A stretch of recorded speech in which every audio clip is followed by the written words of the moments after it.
अस्सलाम वालेकुम। आज हम लेक्चर 2 करेंगे, चैप्टर 17 का। कल हमने लेक्चर 1 किया था और आज का हमारा टॉपिक है रिएक्टिविटी ऑफ ग्रुप 2 एलिमेंट्स। आज हम ग्रुप 2 में एलिमेंट्स की रिएक्टिविटी ट्रेंड्स देखेंगे कि कौन सा एलिमेंट ग्रुप 2 का कम रिएक्टिव है और कौन सा एलिमेंट ग्रुप 2 में ज़्यादा रिएक्टिव है, और रिएक्टिविटी ग्रुप में टॉप टू बॉटम किस तरह से चेंज हो रही है, इंक्रीज हो रही है या डिक्रीज हो रही है। अगर हम ग्रुप 2 की रिएक्टिविटी पे बात करें तो जो ग्रुप 2 के एलिमेंट्स हैं या किसी भी ग्रुप के एलिमेंट्स हैं, चाहे ग्रुप 1 हो, 2 हो, 3 हो, या हम ग्रुप 16 17 पे चले जाएं, तो किसी भी ग्रुप की जो रिएक्टिविटी है जनरली तो वो बेस करती है इलेक्ट्रॉनिक कन्फिग्रेशन पे। इलेक्ट्रॉनिक कन्फिग्रेशन जो है एलिमेंट्स की, वो डिसाइड करती है यूजुअली उनकी रिएक्टिविटी।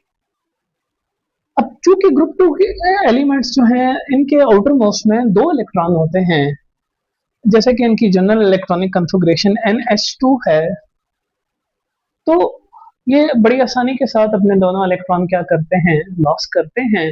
और अपने 2 इलेक्ट्रॉन लॉस करते हैं, तो ये यूजुअली ये रिएक्टिव होते हैं। लेकिन चूंकि अब देखें तो सारे एलिमेंट्स के वैलेंस शेल में 2 इलेक्ट्रॉन्स हैं, तो ब्रिलियम के वैलेंस शेल में भी 2 हैं, मैग्नीशियम, कैल्शियम, स्ट्रोंशियम और बेरियम सब के वैलेंस शेल में 2 हैं।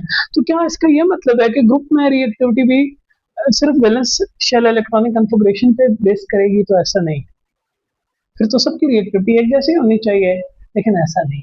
अब ग्रुप में जो रिएक्टिविटी है, एक विद इन वन ग्रुप, ये रिएक्टिविटी जो है वो बेस करती है या किस चीज पे डिपेंड करती है, साइज पे भी डिपेंड करती है, शील्डिंग इफेक्ट पे भी डिपेंड करती है और आयोनाइजेशन एनर्जी पे डिपेंड करती है। साइज जैसे जैसे इंक्रीज होता जाएगा वैसे वैसे रिएक्टिविटी भी इंक्रीज होती है। क्यों? क्योंकि जैसे जैसे साइज इंक्रीज होता जाएगा तो न्यूक्लियर फोर्सेस ऑफ अट्रैक्शन कम होती जाती हैं, और जैसे जैसे न्यूक्लियर फोर्सेस ऑफ अट्रैक्शन कम होती जाती हैं, इलेक्ट्रॉन लॉस करने की एबिलिटी इंक्रीज कर दी जाती है। Similarly shielding effect down the group increase करता है, और जैसे जैसे शील्डिंग इफेक्ट इंक्रीज करेगा इलेक्ट्रॉन लॉस करने की एबिलिटी बढ़ती जाए। फिर हम देखते हैं नेक्स्ट फैक्टर, और नेक्स्ट फैक्टर है आयोनाइजेशन एनर्जी। आयोनाइजेशन एनर्जी जितनी ज्यादा होती है किसी एलिमेंट की, उसकी रिएक्टिविटी उतनी कम होती है। तो आयोनाइजेशन एनर्जी के साथ जो रिएक्टिविटी का रिलेशन है वो इनवर्स है। तो इन फैक्टर्स की बुनियाद पर ब्रिलियम से बेरियम तक रिएक्टिविटी जो है वो इंक्रीज करती है। उसकी वजह यह है कि साइज और शील्डिंग इफेक्ट इंक्रीज कर रहे होते हैं, और आयोनाइजेशन एनर्जी जो है वो क्या कर रही होती है, कम हो रही होती है। तो रिएक्टिविटी जो है वो डाउन द ग्रुप इंक्रीज कर रही होती है। तो इस सारी डिस्कशन की बेस पे हम ये कह सकते हैं कि ब्रिलियम जो है वो इस ग्रुप का लीस्ट रिएक्टिव एलिमेंट है, और बेरियम जो है वो इस ग्रुप का मोस्ट रिएक्टिव एलिमेंट है। Beryllium, with its very small size and very high ionization energy, is the least reactive element, and barium, with its very large size and very low ionization energy, is the most reactive element of group 2L. So, इनका reactivity order क्या होगा? Beryllium चूंकि सबसे कम reactive है, beryllium से ज्यादा reactive है magnesium, magnesium से ज्यादा रिएक्टिव है कैल्शियम, कैल्शियम से ज्यादा रिएक्टिव है स्ट्रोंशियम, और बेरियम जो है इस ग्रुप में सबसे ज्यादा रिएक्टिव है। तो ये इंक्रीजिंग ऑर्डर ऑफ रिएक्टिविटी है। ये जो ऑर्डर ऑफ रिएक्टिविटी है वो किस तरह से डिस्क्राइब किया गया है? इंक्रीजिंग। अच्छा, इस टॉपिक से किस तरह का क्वेश्चन बन सकता है?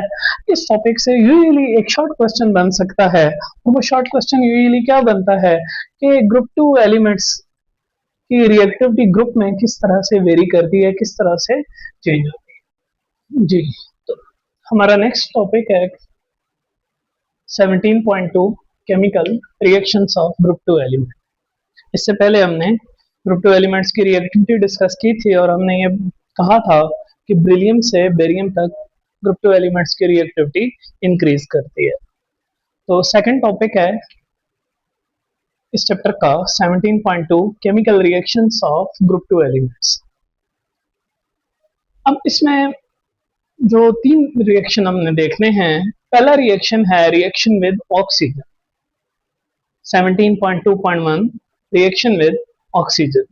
ग्रुप टू एलिमेंट्स जो है ये ऑक्सीजन के साथ रिएक्ट करते हैं। इनको जब बर्न किया जाता है ऑक्सीजन के साथ तो ये ऑक्सीजन से रिएक्ट करके ऑक्साइड बनाते हैं, और बर्न करके डायरेक्ट हीट करके ये सारे एलिमेंट्स जो हैं ग्रुप टू एलिमेंट्स के ये नॉर्मल ऑक्साइड बनाते हैं। और उसके लिए एक जनरल रिएक्शन दिया गया है, मेटल प्लस ऑक्सीजन, और जब हम इनको हीट या बर्न करते हैं तो क्या बनता है, मेटल ऑक्साइड। तो ये MO किसको रिप्रेजेंट कर रहा है, मेटल ऑक्साइड। अब इस ग्रुप में कौन कौन है, बेरिलियम, मैग्नीशियम, कैल्शियम, स्ट्रोंशियम और बेरियम। अगर हम इस ग्रुप को देखें तो बेरिलियम जो है वो पिछले वाले टॉपिक में, रिएक्टिविटी वाले टॉपिक में भी हमने डिस्कस किया है कि वो लीस्ट रिएक्टिव है। तो बेरिलियम जो है वो कंप्लीटली ऑक्सीडाइज नहीं होता, बल्कि जब हम इसे बर्न करते हैं तो बेरिलियम जो है वो क्या करता है, ये एक प्रोटेक्टिव कोटिंग बना लेता है, और वो प्रोटेक्टिव कोटिंग जो है वो फर्दर रिएक्शन को स्टॉप करती है। और इसका रिएक्शन जो है वो 600 डिग्री पे जब हम ये करते हैं तो क्या होता है, बेरिलियम और ऑक्सीजन रिएक्ट करके बेरिलियम ऑक्साइड कोटिंग बनाते हैं, जो कि फर्दर रिएक्शन को प्रिवेंट करती है। मैग्नीशियम जो है वो बेरिलियम से ज्यादा रिएक्टिव है, और इसको जब हम ऑक्सीजन के साथ बर्न करते हैं तो ये वाइट इंटेंस फ्लेम के साथ बर्न होता है, और क्या बनाता है, magnesium oxide, Mg+O2 MgO, magnesium oxide. ये भी, बेरिलियम ऑक्साइड भी वैसे नॉर्मल ऑक्साइड होता है और ये भी नॉर्मल ऑक्साइड होता है। कैल्शियम, स्ट्रोंशियम जो है वो जरा ज्यादा रिएक्टिव है मैग्नीशियम के मुकाबले में, तो यहाँ पे अब रिएक्शन जो है वो जरा क्विक होना शुरू हो जाता है। ये जरा क्विकली रिएक्ट करते हैं और क्या करते हैं, कैल्शियम ऑक्सीजन के साथ बर्न करके क्या बनाता है, कैल्शियम ऑक्साइड बनाता है। और कैल्शियम भी डायरेक्ट ऑक्सीजन के साथ बर्न जब करता है तो ये क्या बनाता है, नॉर्मल ऑक्साइड ही बनाता है। मैग्नीशियम व्हाइट फ्लेम के साथ बर्न करता है, कैल्शियम ब्रिक रेड फ्लेम के साथ, स्ट्रोंशियम क्रिम्सन रेड के साथ, और बेरियम को अगर हम बर्न करें तो बेरियम जो है पर्पल ग्रीन कलर फ्लेम देता है जब हम इसे ऑक्सीजन के साथ बर्न करते हैं।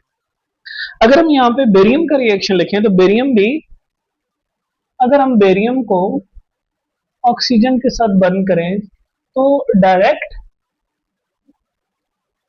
ऑक्सीजन के साथ बर्न करने पे बेरियम नॉर्मल ऑक्साइड ही बनाएगा, BaO ही बनाएगा। अब आप में से अक्सर लोगों को ये पता होगा कि नॉर्मल ऑक्साइड कौन सा होता है। ऐसे ऑक्साइड्स जहां पे ऑक्सीजन पे -2 चार्ज हो, ऐसे ऑक्साइड्स को क्या कहते हैं, नॉर्मल ऑक्साइड्स। और जाहिर है यहाँ पे मेटल पे क्या होता है, +2। ठीक है, तो ये सारे एलिमेंट ग्रुप 2 के जो हैं वो क्या बनाते हैं, नॉर्मल ऑक्साइड बनाते हैं। हाँ, ये बात सही है कि बेरियम जो है वो पर ऑक्साइड भी बनाता है। इस ग्रुप में बाय बेरियम ही है जो क्या कर सकता है, पर ऑक्साइड बनाता है, लेकिन वो भी डायरेक्ट बर्न करने पे नहीं बनाता, उसको हमें ऑक्सीडाइज करना पड़ता है हाइड्रोजन पर ऑक्साइड के साथ, तब जाके वो क्या बनाता है, बेरियम पर ऑक्साइड बनाता है। जी, तो जैसे हमने इससे पहले ग्रुप 2 एलिमेंट्स के ऑक्सीजन के साथ रिएक्शन डिस्कस किए हैं, अभी हम थोड़ी सी उनकी फिजिकल अपीयरेंस और उनकी नेचर पे बात करते हैं। तो ग्रुप 2 एलिमेंट्स की जो ऑक्साइड्स हैं वो फिजिकली कैसे अपीयर होते हैं, दे आर वाइट सॉलिड्स। और बाय नेचर कैसे हैं, बाय नेचर ये बेसिक है। अब क्वेश्चन ये है कि ग्रुप 2 एलिमेंट्स के ऑक्साइड बेसिक इन नेचर क्यों है। ये बेसिक इन नेचर इसलिए हैं क्योंकि ये वाटर के साथ जब ये रिएक्ट करते हैं तो ऑक्साइड आयन वाटर को ब्रेक करता है, हाइड्रोलाइज करता है, तो क्या प्रोड्यूस करता है, हाइड्रोक्सिल आयंस। और आप सबको पता है कि आर्हेनियस कंसेप्ट के अकॉर्डिंगली हर वो सब्सटेंस जो वाटर में हाइड्रोक्सिल आयंस प्रोड्यूस करे वो क्या कहलाता है, बेस कहलाता है। तो यही वजह है कि ग्रुप 2 एलिमेंट्स के ऑक्साइड्स भी वाटर के साथ जब प्रोड्यूस करते हैं, वाटर में OH आयंस प्रोड्यूस करते हैं, जिसकी वजह से ग्रुप 2 एलिमेंट्स के ऑक्साइड्स जो हैं they are basic in nature. और जैसे कि आपको यहाँ पे रिएक्शन पे दिख भी रहा होगा कि ऑक्साइड आयन रिएक्ट कर रहा है वाटर के साथ, वाटर को ब्रेक कर रहा है और क्या प्रोड्यूस कर रहा है, हाइड्रोक्सिल आयन प्रोड्यूस कर रहा है। अब बात करें बेसिक स्ट्रेंथ की, तो क्या सारे ये oxides, beryllium oxide, magnesium oxide, calcium, strontium और बेरियम ऑक्साइड एक जैसी बेसिक स्ट्रेंथ के होंगे? नहीं। इनकी बेसिक स्ट्रेंथ जो है वो डाउन द ग्रुप क्या होती जाती है, इंक्रीज होती जाती है। और उसकी वजह क्या है कि जोन सा ऑक्साइड जितना आसानी से स्प्लिट होगा, जितना आसानी से उसका मेटल पॉजिटिव आयन और ऑक्साइड आयन स्प्लिट होंगे, उतना वो ज़्यादा बेसिक होगा। तो बेरिलियम ऑक्साइड की लेटेस्ट एनर्जी ज़्यादा होती है, उसको स्प्लिट करना मुश्किल होता है। क्यों? क्योंकि वजह ये है कि बेरिलियम भी छोटे साइज़ का है और ऑक्साइड अगर इस साइज़ का है तो ये बेरिलियम 2 पॉजिटिव और ये ऑक्साइड 2 नेगेटिव है, तो इनको स्प्लिट करना मुश्किल है।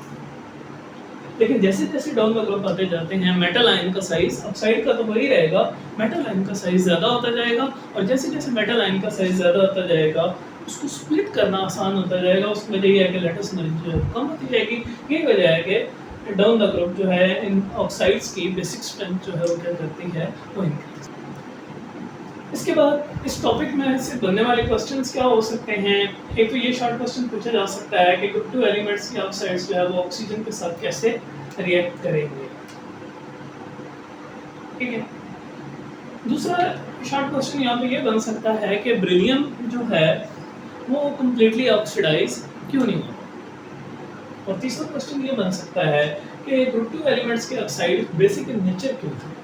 तो उसका आंसर मैंने यहाँ पे आपको एक्सप्लेन किया है। बाकी दोनों क्वेश्चन जो है वो इससे पहले हम डिस्कस कर चुके हैं, उनके आंसर्स जो है वो पहले डिस्कस कर चुके हैं। पहला वाला जो जनरल क्वेश्चन है कि सारे ग्रुप 2 एलिमेंट्स के जो हैं, सारे जो ग्रुप 2 एलिमेंट्स हैं वो कैसे ऑक्सीजन से रिएक्ट करेंगे, और दूसरा जो है वो बेरिलियम क्यों नहीं कम्प्लीटली ऑक्सीडाइज हो सकता, वो भी हम इससे पहले डिस्कस कर चुके हैं।